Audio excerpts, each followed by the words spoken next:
Again then guys, and welcome to episode 19 of Forget Your Warranty, the review series for the aftermarket tuner cars of Gran Turismo, and this particular selection is of a car which is already very strong and very popular, the Nissan R32 Skyline. Now, as I said, this car is already really good and has a ton of tuning potential.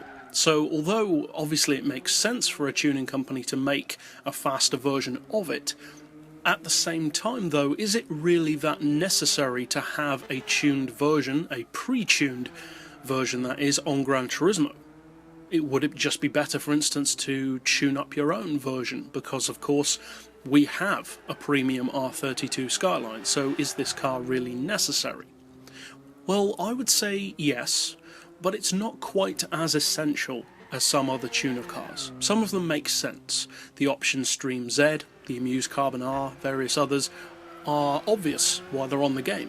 They are genuinely different from the normal models. Some others, on the other hand, aren't that much better. And for some reason that seems to affect Skylines more than any other. Now, there are quite a few Skylines, which is probably part of that reason. You tend to notice it more because there are more of them. But with the Skylines, although some of them do have better specs, they're rarely a better car all round. So is that the case with this car, or is it legitimately improved over what you can do with the premium Skyline?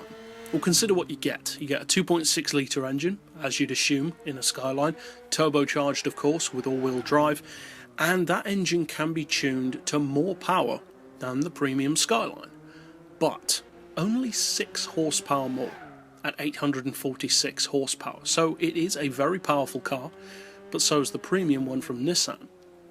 You're also looking at 586 foot-pounds of torque and a weight of 1,295 kilos. So the weight isn't that great, it is more. The horsepower per tonne is still very good, 653 is supercar territory, and the PP is quite high, but at the same time understandably so. 613 PP isn't ridiculous, but it is a little higher than I would recommend racing something like this, for sure, because you can get full-on race cars at that level. Now, that being said, for the price tag on this car, which is a pretty hefty 90 grand, which is of course a lot more than the R32 from the Nissan dealer, does it translate what improvements it does have into significant differences? Well, in a straight line it pretty much breaks even with the R32. Top end performance, depending of course on the gearing, is around 260, 265, that kind of territory, which is the same as the Nissan version, and the acceleration again is fairly similar. There may be a bit of a difference between the two, but not that much. Now, as far as handling, this vehicle, as we already said, does weigh more. Plus it's a non-premium, and non-premiums don't tend to have the same level of driving feel to them. That's the case, unfortunately, with this model. It is not as good around the track as the premium R32 is. That car can be built to be very good around the track, as Skylines are known for, of course. This one, not just in terms of weight, but in terms of the way it steers, feels like a much heavier car. Even if you tune it to improve that, the weightiness is always there, and it's a little bit too much. Now, whether or not I'd recommend buying this car is a little bit of a more niched question, because this is one of those vehicles, in a similar way to some of the others, such as the Spoon Integra for instance, that don't necessarily make massive improvements to the performance of the existing vehicle if you fully tune both of them, but is more of a visual change.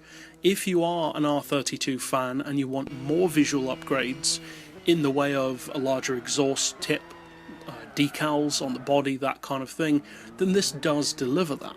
If you're looking for improvements in performance though, it doesn't quite deliver that.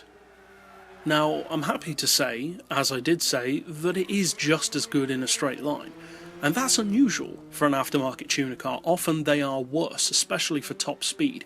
This one isn't. It does break even with Nissan's own version, and that's good. It means that for those who want that, it's not a disadvantage. You get just as much performance as the normal one, say for instance for drag racing or top speed racing. Around the track though, it's not an improvement. In fact, it's a step back. It feels like a worse track car and a better straight line missile, whereas the normal car is great for both. All round, would I recommend it? Well, it depends. For 90 grand, from a performance point of view and how competitive it is, no, I wouldn't. You'd be better off getting the premium Nissan version and upgrading that. From, say, an R32 fan's point of view or a collector's point of view though, I would say you could consider this car. It's one of those tuner cars which doesn't necessarily bring anything radically new to the table for a fan of the existing stock version, but at the same time it doesn't take a step too far back either. Many of them are just quite simply worse than the normal versions. This car isn't, it's just an alternative to it. As a track car, that's pretty much the only way that it is a little bit worse, but apart from that, it's just as good as the normal R32. So really it's a case of personal preference and which one you prefer the look of more than anything else. But that's it for this pick overall. I'll see you guys next time, and as always, thanks for watching.